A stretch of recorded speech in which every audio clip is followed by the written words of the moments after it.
સુરત શહેરમાં ગેરકાયદે દબાણો મુદ્દો ફરી એકવાર ગરમાયો હોય તેમ વરાછા વિસ્તારના કોર્પોરેટર કાવ્યા પટેલે સુરત મહાનગરપાલિકાના દબાણ ખાતાની કામગીરી સામે ગંભીર સવાલ ઉઠાવતા પાલિકા કમિશનરને પત્ર લખી 7 દિવસમાં દબાણો દૂર નહીં થાય તો પ્રજા સાથે મળી સ્વયંભૂ કાર્યવાહી કરવાની ચીમકી પણ ઉચ્ચારી હતી। સુરતના વરાછા રોડ પરના ધારકવા કોલેજથી ચીકુવાડી સુધી ગેરકાયદે ફ્રૂટ અને શાકભાજીની લારીઓને વધતા દબાણને લઈને કોર્પોરેટર કાવ્યા પટેલે મનપા તંત્ર સામે નારાજગી વ્યક્ત કરી જણાવ્યું હતું કે માત્ર વરાછા જ નહીં પરંતુ સુરતના અનેક વિસ્તારોમાં દબાણની સમસ્યા દિવસે ને દિવસે ગંભીર બની રહી છે। ગેરકાયદે દબાણોના કારણે રસ્તાઓ સાંકડા બની રહ્યા છે, જેના કારણે સતત ટ્રાફિક જામની સ્થિતિ સર્જાય છે। એટલું જ નહીં, એમ્બ્યુલન્સ અને ફાયર બ્રિગેડ જેવા ઇમરજન્સી વાહનોની અવરજવરમાં પણ ગંભીર અવરોધો ઊભા થઈ રહ્યા છે। દરરોજ અંદાજે 10 લાખ લોકોને સમસ્યાનો સામનો કરવો પડે છે। કાવ્યા પટેલે સુરત મનપા કમિશનરને લખેલા પત્રમાં સમગ્ર વરાછા વિસ્તારમાં વિશેષ ઝુંબેશ ચલાવી તમામ ગેરકાયદે દબાણ દૂર કરવાની માંગ કરી છે। સાથે ટ્રાફિક પોલીસ અને ઝોન અધિકારીઓ સાથે સંકલન કરીને આ સમસ્યાનો કાયમી ઉકેલ લાવવાની રજૂઆત પણ કરી છે।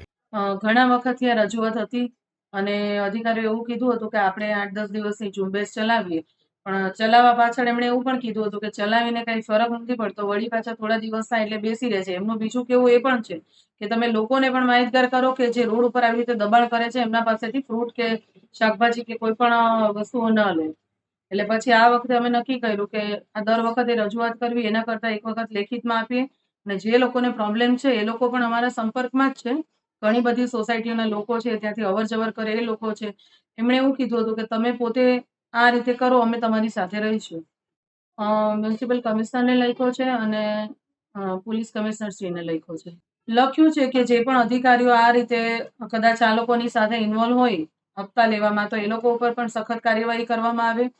વરાછાની પ્રજા છેલ્લા 10-15 વર્ષથી આ પ્રશ્નથી હેરાન થાય છે, તો બને એટલું જલ્દી આ પ્રશ્નમાંથી એ લોકોને મુક્તિ આપવામાં આવે। બસ રોડ ઉપર લારીઓ ગલ્લાઓ મૂકે છે, આપણે પાથરણા પાથરીને બધું શાકભાજીને એ વેચે છે, બીજી અન્ય જીવન જરૂરિયાતની વસ્તુઓ વેચે છે। અમારું કેવું ફક્ત એટલું છે કે તમે કોકના ઘર પાસે કે જે મેઇન રોડ છે અવર જવર માટે, ત્યાંથી એમ્બ્યુલન્સ પણ ઇવન ન નીકળી શકે ને એ રીતની ત્યાં સાંજે 2 કલાક 3 કલાક ટ્રાફિક હોય છે, એટલે એ લેવલનો ટ્રાફિક ત્યાં જામ થાય છે। 7 દિવસમાં જો કાર્યવાહી નહીં થાય તો અમે સ્વયંભૂ લોકોની સાથે જોડાઈ અને જે પણ જગ્યા એ લોકોને આપવામાં આવી છે ત્યાં બેસવા માટે સમજાવીશું અને ત્યાં જ એ લોકોને બેસવાનું છે ફરજિયાતપણે એ લોકોને કરાવીશું।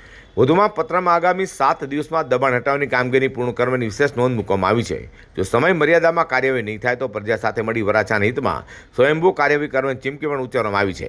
કાવ્યા પટેલે સ્પષ્ટ શબ્દોમાં કહ્યું છે કે અધિકારીઓ પાસે સત્તા હોવા છતાં દબાણ દૂર કરવામાં નિષ્ફળ રહ્યા છે।